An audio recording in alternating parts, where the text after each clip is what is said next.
Guys అందరూ ఎలా ఉన్నారు? ఈరోజైతే మన వీడియోలో కోరియాండర్ గ్రోత్ అప్డేట్ అనేది ఇస్తున్నానండి. నాకైతే ఈ కొత్తిమీర పండించడం చాలా కష్టంగా ఉంటుందండి. ఎందుకంటే నేనైతే 4 బకెట్స్‌లో వేశాను ఈ కోరియాండర్ సీడ్స్. బట్ ఇదైతే చూడండి క్యాప్సికమ్ గ్రో అయింది ఇందులో. పోనీ ఓకే. లాస్ట్ టైం నేను ఈ బకెట్‌లో క్యాప్సికమ్ సీడ్స్ వేశాను కాబట్టి ఎక్కడో ఉండిపోయినయి వచ్చాయనుకుందాము. బట్ ఇవేంటండి బాబు! అసలు నాకు కోరియాండర్ లీవ్స్ లాగే రావట్లేదు. నేను ఫస్ట్ టైం నా స్టార్టింగ్ వీడియోస్‌లో మీరు చూసినట్లయితే ఫస్ట్ నేను కోరియాండర్ గ్రోత్ అప్డేటే ఇచ్చానండి. ఆ రోజు ఎలా గ్రోత్ వచ్చాయో సేమ్ నాకు ఇదే విధంగా గ్రోత్ వచ్చాయి. నాకైతే కోరియాండర్ లీవ్స్ లాగే రావట్లేదు. అసలు ఎందుకిలా వస్తున్నాయి అంటారు? ఇది గ్రోత్ వచ్చేటప్పటికే ఒక 7 డేస్ టైం పడుతుంది. నాకు 7 డేస్ వేస్ట్ అవుతుంది.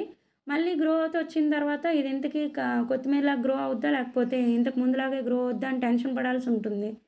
ఎందుకిలా జరుగుతుందంటారు? నేనేమైనా సీడ్స్ వేసేటప్పుడు ఏమైనా తప్పు చేస్తున్నానా? ఏమైనా మీకేమైనా టిప్స్ తెలిస్తే చెప్పండి గైస్. నేను ఫాలో అవుతాను తప్పకుండా.